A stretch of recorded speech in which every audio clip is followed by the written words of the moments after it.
From getting a heckler arrested to shutting down a racist Karen. You can't just pick any brown person and call us Indian. You're not Columbus.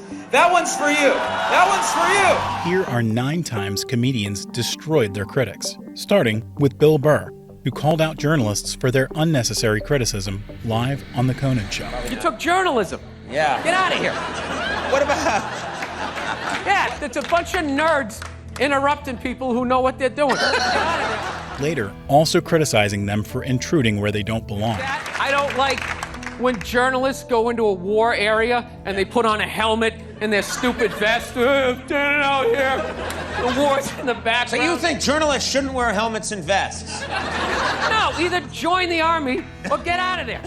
And just like Bill made fun of journalists, he also fired back at Bill Maher's condescending remarks and gave him a lesson of a lifetime. I said mainly I fly commercial. Well, you're an idiot. You shouldn't. And of course, Bill wasn't going to let the criticism slide. What was this? If I don't agree with you, I'm an idiot. And John Varvatos shirt. You're not young. John, Put on a sweater for sakes. Put on a sweater. Why? I have to be... At your age. But even after pointing his attitude out, Maher didn't stop. Oh, that's the Sound of Music, fool. Aren't those all the same movie? No. Isn't that all Fast and the Furious for the musical lovers? My Fair Lady's based on Pygmalion. Oh, that's based on that. Can I tell you something, Bill? Most of the shit you say is not smart. It's just sort of obscure. Maher then tried sounding smart again. And he lived in her parents' apartment in the garret for like 3 years in the middle of London. I'm not making this up. It's the garret. The garret is like an attic. We're in California. You can just say attic. And then after that, did they move? Did they move to the garage and have put some basil on their fry up? And Bill took a final jab at Maher's personality moments later. That's an asshole thing to do. To use the English word for an attic in California. Okay, but I'm one more reference away from taking this mic off and just walking out.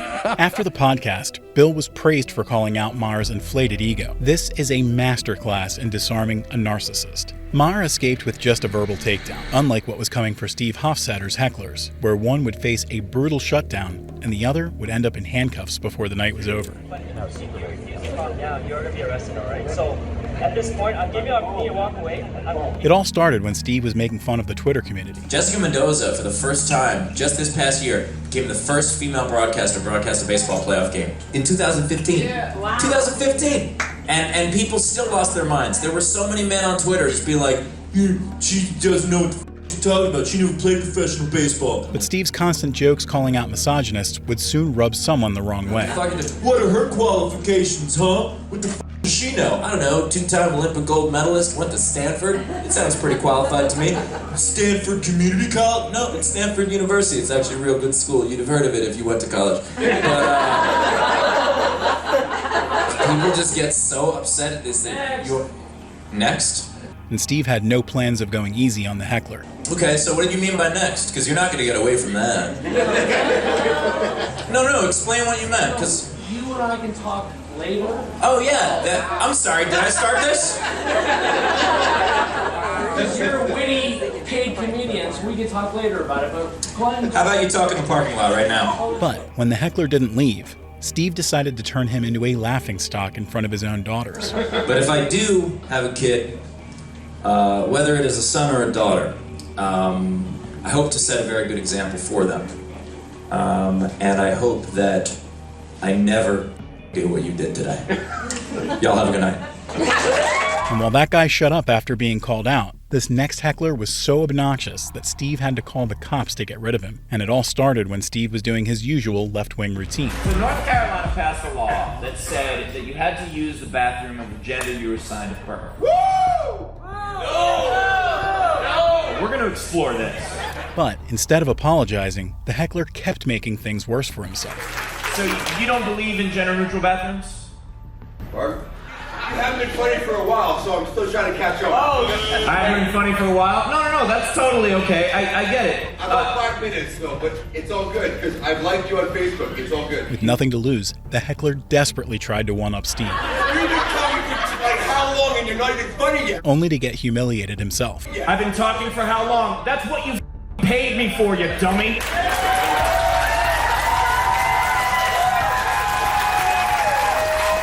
you understand why everyone's facing this way? The heckler kept interrupting the show, not realizing that he was setting himself up for an embarrassment of a lifetime. No, but when you called and asked, why are you surprised when you get a response? I don't know for sure if I'm remembering this correctly, even though I wrote the bit. The exact words I used was North Carolina passed a law that said you could only use the restroom of the gender you were assigned at birth. Now, what part of that to you is a question? It's not. I'm just a firm believer that that's a great idea. And as if Steve wasn't enough alone, even the audience joined in to roast the guy. Is there a song or an artist that you enjoy? I enjoy a lot of 90s rap, a lot of 90s R&B, a lot of... 90s R&B. Okay. If you were to go to a 90s R&B show, would you be mad at them that they're not playing country music? Give it a minute. Nevertheless, the heckler did get a cheer from the crowd in the end. What I'm trying to tell you is that you picked my show. I didn't pick you, and I would never pick you. And so, this is the show you bought tickets to. But even after being escorted out, the heckler kept causing trouble. Calm down. You're gonna be arrested, all right? So, at this point, I'll give you an opportunity to walk away. If you want to leave now, you're welcome to leave. But if you refuse to leave, After searching him, the cops made a shocking discovery. And so eventually they search him and they find a metric ton of cocaine. I don't know if it was a metric ton. I'm assuming metric just because it's, we're in Canada. But Yeah, liters of coke. yeah, liters of coke. They find a Celsius worth of cocaine.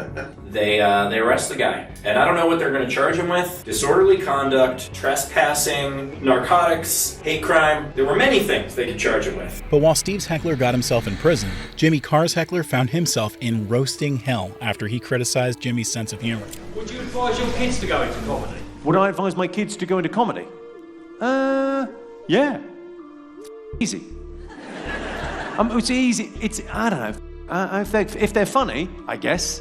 If they're not, it'd be a hard road. Why are you doing it? Jimmy couldn't help but appreciate the good heckle. Pretty bloody good, sir. And instead of firing the heckler back down, he tried to get to know him. What's your name, sir? It's a good hacker. What's your name? Joe. What's your name? Joe. Joe, what do you do, Joe? I'm a cable joiner. A cable joiner. I work with electric.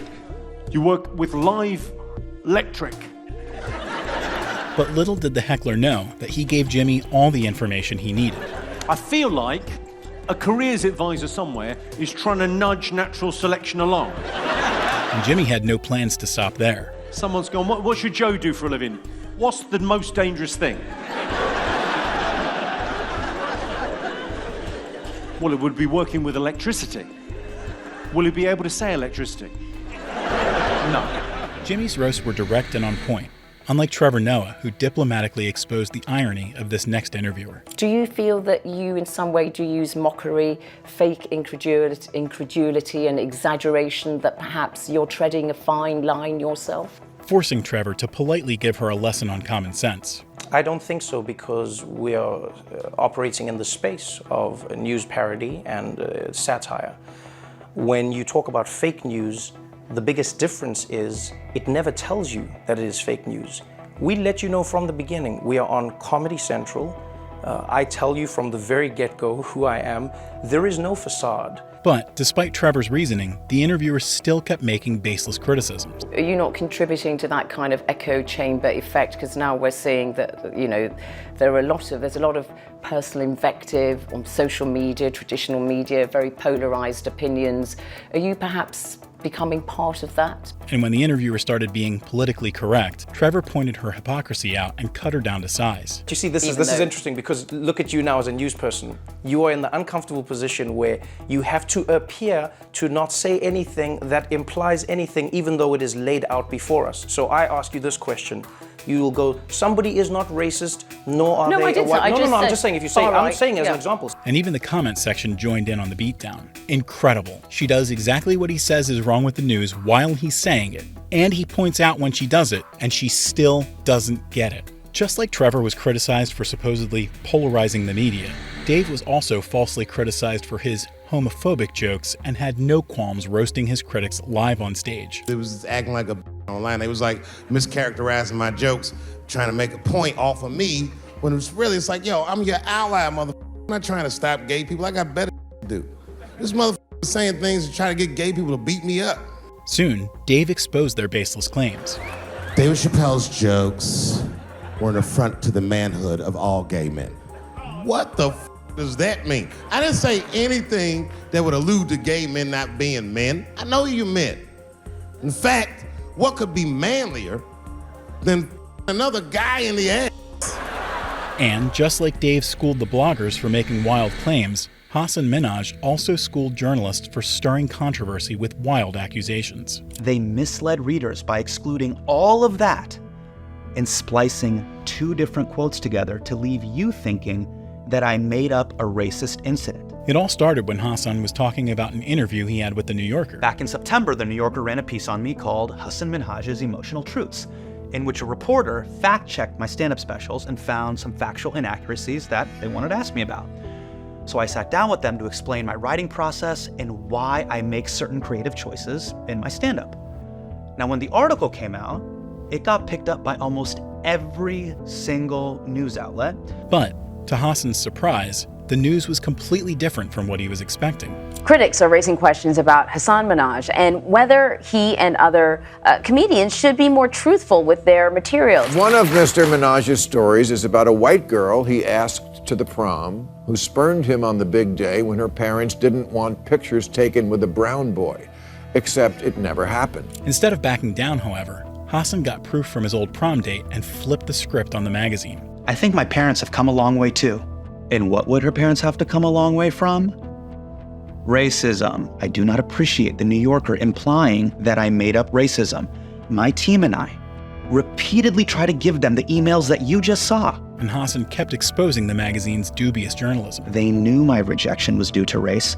I confirmed it on the record and provided corroborating evidence. And yet, they misled readers by excluding all of that and splicing two different quotes together to leave you thinking that I made up a racist incident. By the time he was done, Hasan had some final words for both the magazine and his audience. I have no problem with honest, good faith critique because I am always trying to improve as a performer and as a person. And thousands of viewers in the comments section had his back. The fact that a comedian is being scrutinized for not telling a story exactly how it happened when there are literal politicians just confidently lying about facts is just absurd to me. And while Hasan held back while roasting his critics, Sammy Obeid, on the other hand, went all out when he was interrupted. And it all started when he was doing some insensitive jokes. It's crazy because I'm Palestinian and my roommate is Jewish. So we always fight over where his room starts and mine ends, okay? So, I mean, he pays more rent, but I've been there longer, you feel me, all right? You feel me? And it didn't take long before a woke audience member was triggered by it. It's good. What's that? Say you stop picking on people. Start doing real jokes. At first, Sammy tried proving that his jokes actually had substance to calm the heckler down. That's my brother. Okay, look. I'm a person, you're a person. I'm talking about real shit. Majoring in math, did that. Palestinian Jewish roommate, did that. Family from Beirut, did that shit. This is all real shit, brother. This is all real shit. Nevertheless, the heckler kept being rude. Why would the majority of the crowd be booing you? If it's... Did I have a turban? No, I do not have a turban. However, I will say, okay, I was... Forcing Sammy to turn the heckler's comments into material for his show. Look, you had a turban growing up, I did it. Is that what you're saying? I get mistaken for being Indian all the time. And it annoys me too because there's a difference, bro. People are like, you're Indian. I'm not Indian. You can't just pick any brown person and call us Indian. You're not Columbus. That one's for you. That one's for you. Making Sammy a prime example of destroying critics with style.